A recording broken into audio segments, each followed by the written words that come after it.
এর আগে আমি একটা ভিডিও বানাইছিলাম বাংলাদেশ সেনাবাহিনীকে নিয়ে, এই জন্যেই আমাকে অনেক গালিগালাজগুলো করেছিলেন, আমাকে ফোন করে অনেক থ্রেটও দিয়েছিলেন। তা আমি সেই সব ভাই বোনদের কাছে বলতে চাই যে ভাই, আমি তো শুধুমাত্র ফুহাদের কথাগুলোই আপনাদেরকে বলেছিলাম, শুধুমাত্র ব্যারিস্টার ফুহাদের কথা, জাস্ট সে মুখ দিয়ে বলছিল ওর কথাটাই আমি আপনাদেরকে রিপিট করে বলেছিলাম, তার জন্যই আপনি আমার গালিগালাজগুলো করতেছিলেন। তা আমার কথা হচ্ছে কি ভাই, আপনারা আমারে গালিগালাজ না করে আপনারা যান না, সে ফুহাদের কাছে যান। আর এই ভিডিওটা তো ফুহাদের ওই গালিগুলো তো একদিনের না, ফুহাদের ওই গালিগুলো তো অনেক ভাইরাল হয়েছে। এটা কি আপনার সেনাপ্রধান সেনাবাহিনী এই ভিডিওগুলো দেখে নাই, যায় কিছু করতে পারে না, তাকে ধরতে পারে না, কই কিছু করতে পারছে?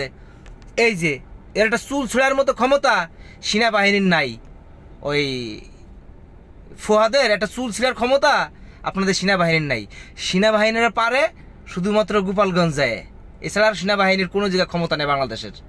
শুধুমাত্র গোপালগঞ্জ যায় ক্ষমতাটা দেখাইতে পারে যে আমরা ক্ষমতাবান, আমরা বাংলাদেশ সেনাবাহিনী, খুব গর্বের সঙ্গে বলতে পারে বাংলাদেশ সেনাবাহিনী আমরা, শুধুমাত্র গোপালগঞ্জ যায়।